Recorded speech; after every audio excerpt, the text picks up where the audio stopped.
Hello, and welcome to Inner Work for Greater Good. My name is Emily Eldridge. I am with Changelight, where we do inner work that accelerates your power to change the world, to make a difference, to shine brighter, to feel better so you can do better. By the way, I just want to apologize if you hear sort of a in the background.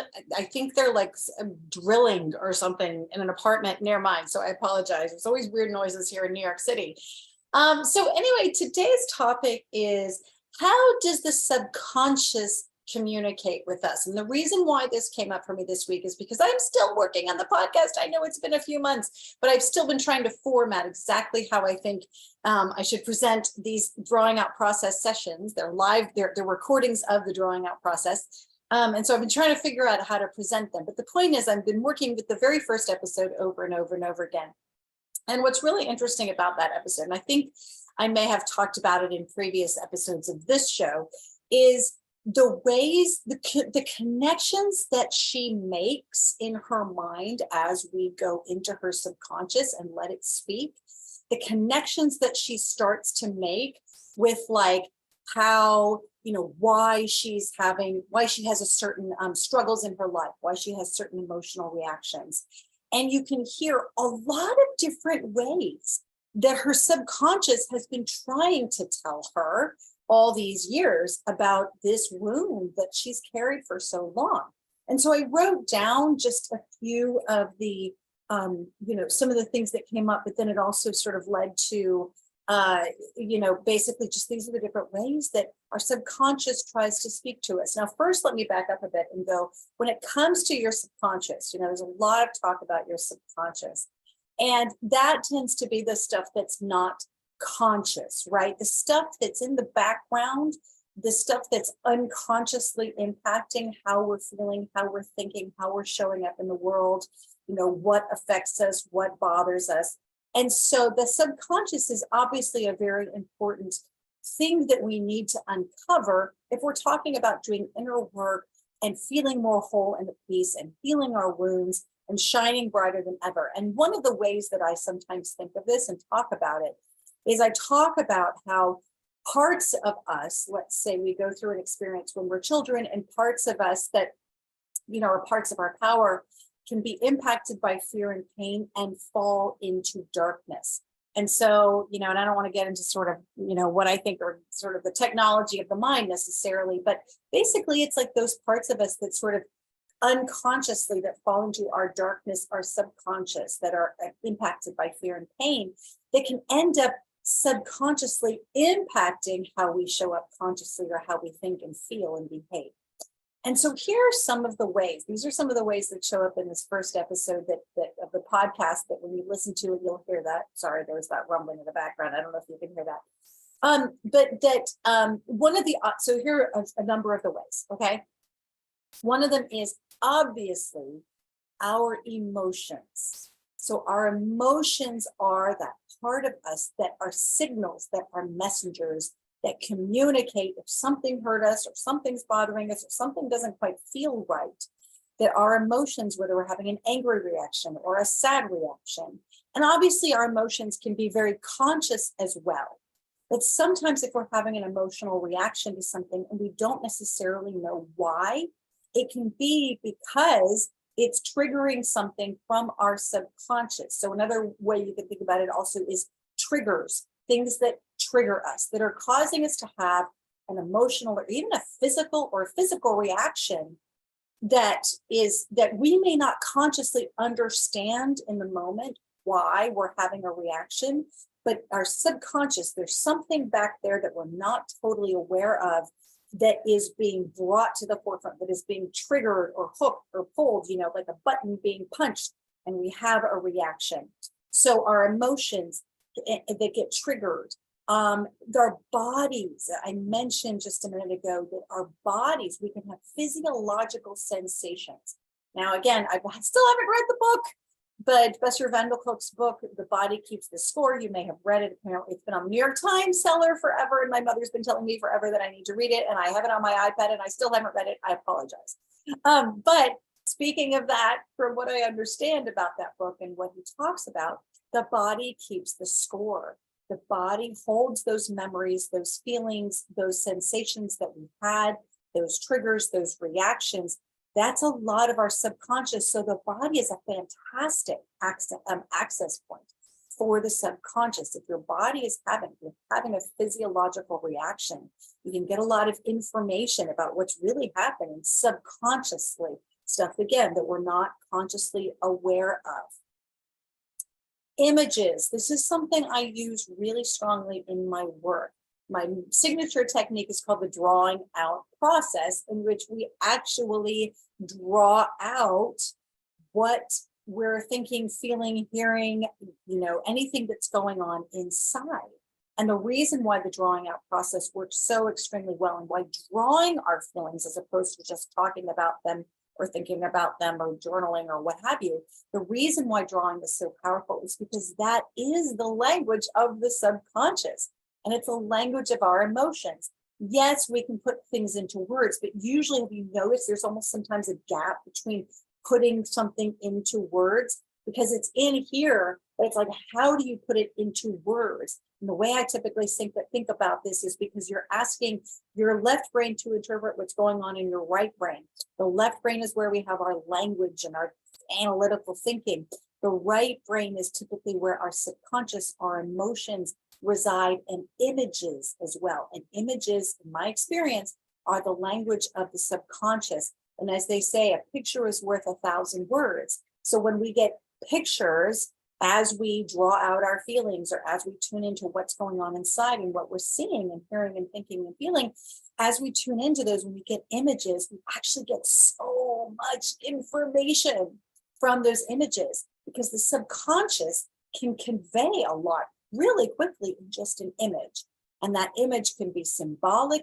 That image could be a memory. That image could just be that it's trying to convey through color. It could be conveying through, a character that represents an energy inside of us. And so images are a huge way that our subconscious communicates to us. I understand that some people, this is pretty rare, but I actually have a friend who's got it. I think a couple of friends, and they don't necessarily think in images. They don't really know how to envision, but most of us know how to envision or can get ideas through images and thoughts that are coming through images to us. And so it's a matter of trusting, like listening, turning towards listening to those images and drawing them out, and then seeing where it goes from there. These are all access points for the subconscious. Obviously, dreams. Freud was famous for this. I haven't studied a lot of Freud. What I've heard, I'm actually not that impressed. I actually think Carl Jung is where it's at. But dreams are a powerful access point as well for the subconscious. Now, sometimes I personally think that we can overanalyze our dreams. I don't think it necessarily makes sense to try, oh no, if I'm having a dream about this, this means this is going to happen. It could actually be an expression of a fear that we have of something happening. Or it could be some part of our subconscious or inner system is trying to work something through. Or sometimes my understanding is that one of the things the brain does at night is actually cleaning up, synapses or neurons or whatever's going on inside of there. The brain's actually cleaning that up as we sleep. And so I personally think, and I don't have any basis for this, it's just a thought, is that I think sometimes in our dreams, it can just be that those sort of, whatever the cells that are carrying those memories, they're getting cleaned up. And so we're sort of having memories of those things that are being cleaned out. However, the subconscious can really be, all of that being said, the subconscious the dreams can be a great way to try to convey things that we're thinking, feeling, subconsciously or believing subconsciously, but we're not allowing ourselves to recognize consciously. And I did do an episode or two earlier in which I was actually waking up in the middle of the night with horrible terrors. And I ignored those for a long time because I thought, oh no, it's just fears that I'm having. But actually it was my subconscious like screaming at me and trying to say, you need to stop this and you need to take a different course of action. So that's how dreams, and you'll hear in the podcast episode that I'm working on right now, that I promise will come out soon. And in fact, this first session is actually going to turn into, I think, 2 episodes. It's going to be part 1 and part 2, going to be really powerful. But the point is that she actually brings up, she goes, I've never made this connection before. But this recurring dream that I keep having is, I think, is connected with an incident that happened between her and her mother when she was a little girl. And it was trying to get her to recognize these really intense feelings she had had ever since then that were still plaguing her, even in her 60s.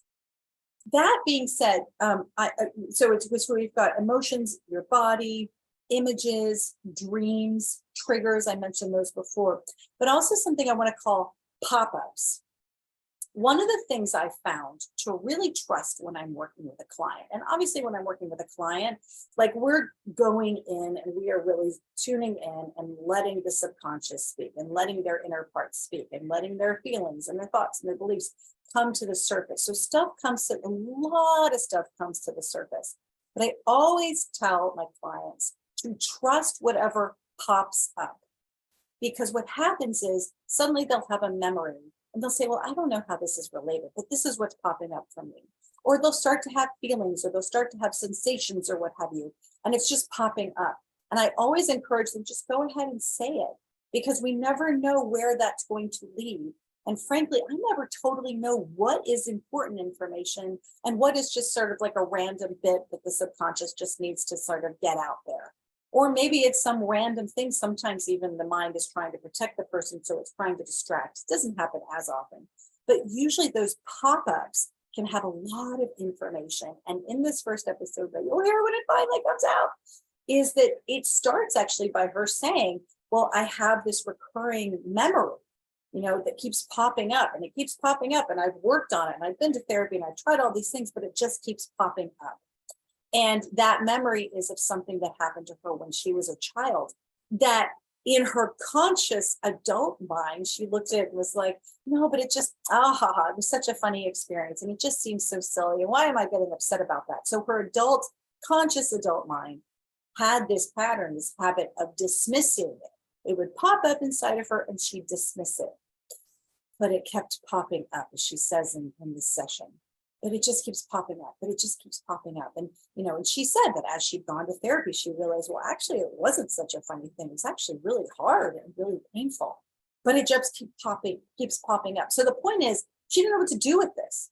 And so that was part of the point, is that pop-up led to a discovery of, oh, it makes total sense why that recurring memory has kept popping up and how it relates to her, or was related to her current day struggles at the time, why she kept having the same patterns of behavior and feelings and reactions and triggers. So pop-ups are really important. And I guess if there's anything I could leave you with is, listen to your body, listen to your emotions, and even pay attention to your pop-ups, because there could be some really powerful information in those. Turn towards them, honor them, the memories that pop up, the feelings that pop up. Now, that doesn't mean necessarily, like I said, with dreams, it doesn't mean that, well, every dream has some big importance, or it's all symbolic.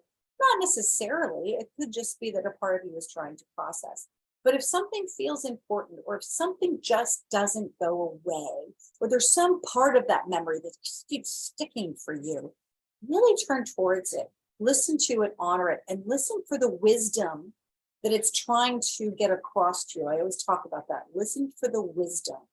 And I'll give you an example of this from my own life. And I don't remember if I've shared this in this episode, in this show before, but I had this experience a number of years ago in which a particular person is a very toxic, hostile person in my life. Luckily, she's not really in my life anymore. She's sort of peripherally there. But she at one point screamed at me.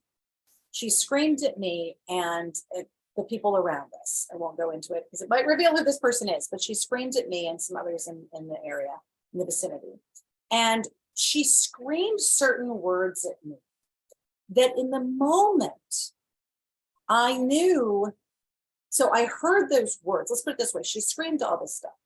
So it was a traumatic experience to have this person scream at me. And I noticed, though, over the next few weeks that like certain words from her screaming at me just kept sticking, kept bugging me and kept bugging me. And I was like, oh, I'm going to try to do my healing or drawing them out or doing all these things. It just kept bugging me, though. And I finally realized as I started to listen to the words, and I thought, I'm not going to listen to the words according to how she meant them, because how she meant them was one way. But for me, they were pulling at some other kind, something inside of me that needed to be heard. And so sure enough, I heard those words in that way. And I started to say, well, wait, what if there's wisdom in this for me? Even if that's not what she meant for me, because she just wanted to just hurt me and try to just tear me down, which is what she always did.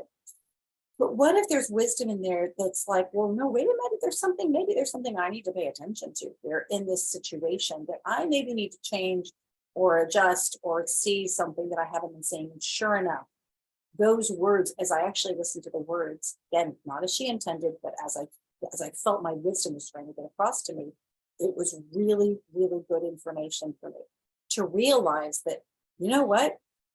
She's right, not in the way she thinks, but she was right in that there was some wisdom that I needed to hear in those words that were going to get me to shift and have play a different role in that whole scenario. Again, I won't go into the details of it, but it helped me recognize. So that was an example for me of a pop-up. It just kept popping up and popping up and popping up and bothering me.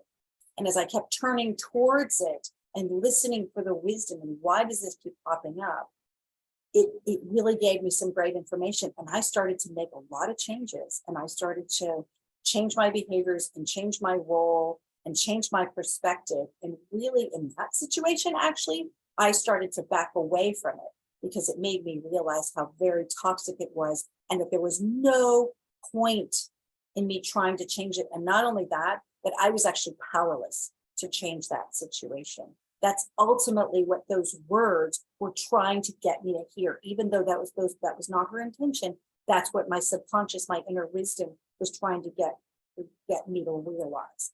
So you see how there can be tons of information from our subconscious in these experiences that we have in our emotions, through our body, through the images that we get, through our dreams, through our triggers, and through these pop-ups. So I hope this has been helpful. Again, this is not meant, I don't mean for this to be like, oh, we got to overanalyze this. No, it's more like just tune in, turn towards, tune in, face, and listen for the wisdom in what your subconscious, your inner wisdom might be trying to convey to you that can help you then process something that you haven't been able to process, or release something that you really didn't know was there, or help heal a trigger or what have you. Okay, I hope this has been helpful. As always, I'm Emily Eldridge with Change Light. Please check me out. Check us out, changelight.world. Go to our course, our community. We've got a free course. I teach you the first few steps of the drawing out process, which is really, really, really, really powerful. And I explain it in a really simple way so that you can start to process and release these pop-ups, these emotions, these body sensations, etc. All right. I hope you are well, and I look forward to talking to you again next week.